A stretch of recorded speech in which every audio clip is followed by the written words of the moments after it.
এবার মহাগৌরী আর সাক্ষ্য মিলে মঞ্জুরিদের বাড়ি থেকে আশিকে উদ্ধার করলো। হ্যাঁ সুপ্রিয় দর্শক, তুই আমার হিরো ধারাবাহিকের আজকের পর্বে আমরা এমনটাই দেখতে পারবো। বিস্তারিত জানতে চাইলে এখনই ভিডিওটা একটি লাইক দিয়ে চ্যানেলটিকে সাবস্ক্রাইব করে একদম শেষ পর্যন্ত দেখতে থাকুন। তুই আমার হিরো ধারাবাহিকের আজকের পর্বে আমরা সবাই দেখতে পারবো যে মহাগৌরী মঞ্জুরিকে বলতে থাকে যে আজকে আপনারা সকালে সাক্ষ্যজিৎ বাবুদের বাড়িতে যে কীর্তনটা গিয়েছিলেন সেটা এখন আমাকে শোনান লাইভে, আমি শুনবো। It's my order.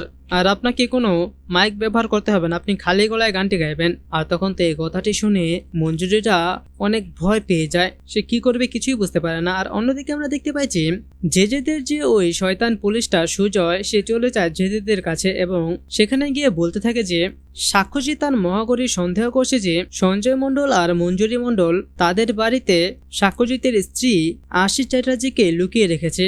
আর তখন এই কথাটি তো শোনা মাত্রই জেজে আর সায়ন্তনীর মাথায় আকাশ ভেঙে পড়ে যে তারা এতদিন ধরে যে সন্দেহটি করেছিল সেটাই, তার মানে আশি এখনো বেঁচে আছে আর এই মহাগৌরী হলো তার মেয়ে। আর তাই তো সুপ্রিয় দর্শক, এবার জেজেরাই সবার আগে আশিকে কিডন্যাপ করবে সাক্ষ্যদের আগে, আর তারপর সাক্ষ্যকে ব্ল্যাকমেল করবে।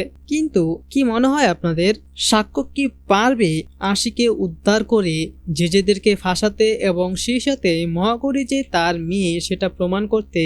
আপনাদের কি মনে হয়? এ নিয়ে আপনাদের মূল্যবান মতামতটি নিচে কমেন্টে জানিয়ে দিন এবং এরকমই প্রতিদিনের সব আপডেট সবার আগে পেতে চাইলে এখনই আমাদের এই চ্যানেলটিকে সাবস্ক্রাইব করে দিন। ধন্যবাদ সবাইকে।